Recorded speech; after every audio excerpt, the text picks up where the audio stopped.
أما أسوأ ما في الضمير، في أزمة الضمير، هذا الخبر المؤسف الذي سأعلق عليه بإذن الله تعالى بعد الصلاة.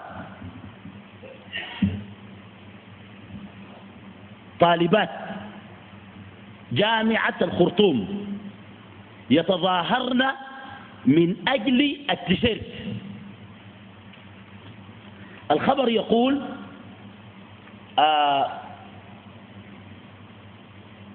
حقا تحرسوا ولا يجيك حقا تلاوي وتقلعوا.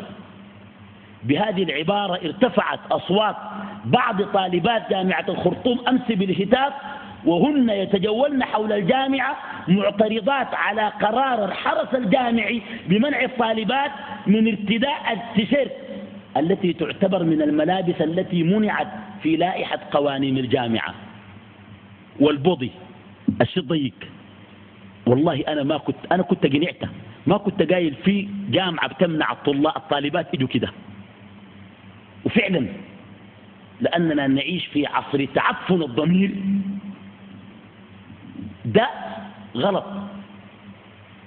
منع الطالبات من الاحتشام خطأ، والتعري وإظهار الزينة فضيلة.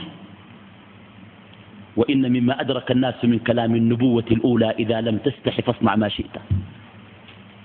الطالبات مصورات ورافعات اللافتات. شوف اللافتات، قالوا لا للتمييز النوعي،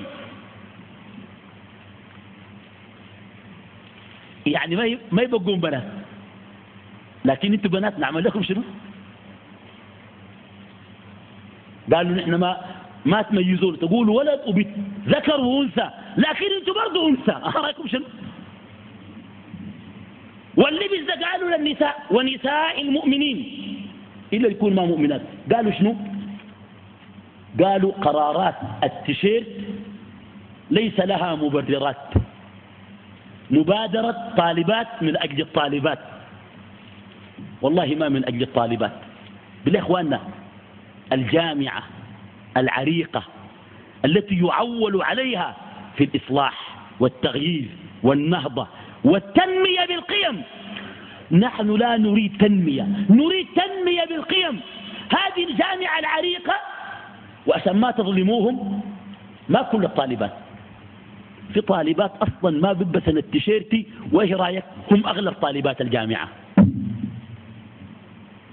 دي الناس عندهم توجهات يسارية، ما مقتنعين بأنه في دين مهيمن ولا في رب بيأمر وعبيد بيمتثلوا، ما مقتنعين. ليه؟ رئيستهم قالت ومن جهتها استنكرت رئيسة اتحاد طلاب جامعة الخرطوم السابقة فلان الفلاني القرارات، وصفتها بأنها غير موضوعية. شوف قالت شنو؟ مؤكد أن الجامعة مؤسسة تعليمية وليست تربوية. دارين تتعلموا بلا تربية، ماشيين وين؟ لا حول ولا قوة إلا بالله. هذا زمانك يا مهازل فامرحي. البنات ديل وين؟ خيلان وين؟ أعمام وين؟ أخوان وين؟ ومصورات، يعني ما خجانات، جايبين صور. يا أخي الجوطة دي عشان قال لك ما تخش بالتيشيرت وبالبوضي الضيق، انت جاية تتعلمي ولا جاية حفلة؟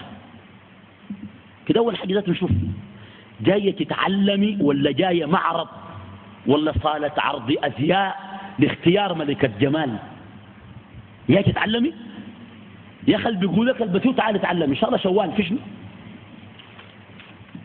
واصوا بعد الجامعة لا تلبس عليك، ما في، البسي جوا الجامعة وبعد الجامعة اطلعي. في واحدات بيخطن الهدوم المتبرجة في الشنطة، يخشن الجامعة متحشمات ويطلع في الزلط غير متحشمات.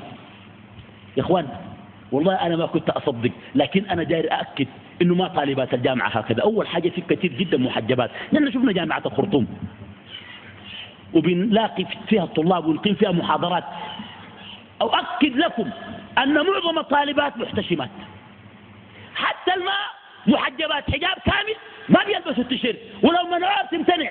لكن دول يعملوا مظاهرة. المفارقة وين؟ نساء مسلمات يتظاهرن في فرنسا لأجل الحجاب، ونساء مسلمات يتظاهرن في الخرطوم لعدم الحجاب.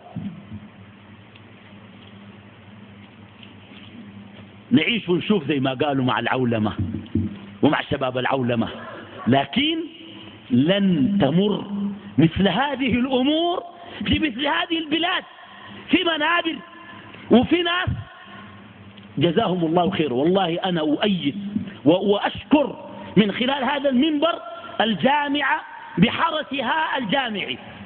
نعم، قالت دي مؤسسة تعليمية وليست مؤسسة تربوية، وأنا أقول لها علم بلا تربية دمار ووبال على الأمة، ولن تنتفع منه الأمة شيئا.